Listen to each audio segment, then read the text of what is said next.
અરે હવાર માનો ગયા ફોન આવ્યો, ખોટું માથું ખાલી કરશે મારું. હાલો, ઉઠી ગયા? ઉઠી તો કીધું ના ગયા હે, બસ હજી જાગ્યો હું. રે થોડી વારમાં ફોન કરું. હા કઈ નહીં, એટલે જ ફોન કર્યો હતો કે હું બહાર શોપિંગમાં જાઉં છું. અરે શોપિંગ વાળી ક્યાં થાશ, એમ કે ને કે બાર કપડા લેવા જવું. મોઢે બાંધીને જાજે, એક તો કાળી પડી ગઈ હો, વધારે કાળી પડી જાય, પછી આમાં ફેર લવલી ની કઈ કામ નહીં કરે. જી મેડમ. અરે જોવો તો મેં તમને ફોટો મોકલો. અરે તારે લીધેલી વસ્તુ એમાં કઈ ઘટે, તારી પસંદ માં કઈ ન કેવું પડે. જેમ કે હું હા દીકા, અરે ગાડી લઈને મને ઘરે મૂકી જાવ ને.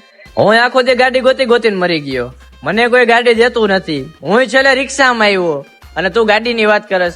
ફટાફટ નજીક રિક્ષા ગોત અને ફટાફટ ઘરે જા. ઘર ભેગું થાને ભાઈ. હા દીકા. શું કરો છો? કાઈ નહીં, બસ જો ચા પીવું. અરે મેં તમને ના નથી પડી ચા તો પીવાની. એક કામ કર, ચા માં ને ચા વગર તો નહીં મેળાવે. તારી ઘરે જ ના પાડી દેતો. હવે ચા વગર તો હે ને મારો દીદ નથી ઉગતો, સમજી એમાં તું. ચા વિના મને ચેન પડે.